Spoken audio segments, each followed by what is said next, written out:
আজকে আমি আপনাদের সামনে যে বিষয়টি নিয়ে উপস্থিত হয়েছি সেটি হলো বিদআত।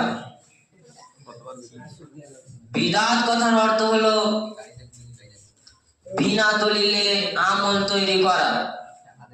এই বিষয়ে আল্লাহ তাবারক ওয়া তাআলা সূরা হাসর সূরা নম্বর 59 আয়াত নম্বর 7 এর ভিতরে আল্লাহ তাবারক ওয়া তাআলা বলেন, ওয়া মা আতাকুমুর রাসূল ফাখুযুহু ওয়া মা নাহাকুম ফাত্তাকু ওয়াত্তাকুল্লাহা ইন্নাল্লাহা শাদীদুল ইকাব।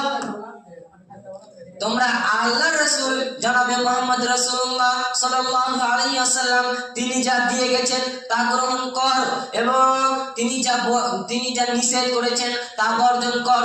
সম্মানীয় উপস্থিতি, আল্লাহর রাসূল জনাবে মুহাম্মদ রাসূলুল্লাহ সাল্লাল্লাহু আলাইহি ওয়াসাল্লাম তিনি যা আমাদের এই পৃথিবীর ভিতরে দিয়ে গেছেন সেগুলোকে আমাদেরকে গ্রহণ করতে হবে। তিনি যা বলে গেছেন সেগুলোকে মানতে হবে। তিনি যা করতে বলেছেন সেগুলোকে করতে হবে এবং তিনি যা নিষেধ করেছেন সেগুলো থেকে বর্জন হতে হবে। তিনি যা বারণ করেছেন সেগুলো থেকে দূরে থাকতে হবে এবং আল্লাহকে ভয় করতে হবে।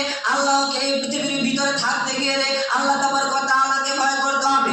আমরা যদি আল্লাহ তাবারক ওয়া তাআলাকে ভয় না করি, আমরা যদি আল্লাহ রাসূলকে না মানি, আমরা যদি আল্লাহ রাসূল যেগুলো বলে গেছেন সেগুলো যদি না মেনে চলি, যেগুলো বারণ করেছেন সেগুলো থেকে যদি দূরে না থাকি, কাল কিয়ামতের দিন আমাদেরকে আল্লাহ তাবারক ওয়া তাআলা জটিল ও কঠিন শাস্তি দিবেন। কেননা আল্লাহ এবং তার রাসূলকে আমরা অপমান করছি, আল্লাহ তার রাসূলকে আমরা মানছি না।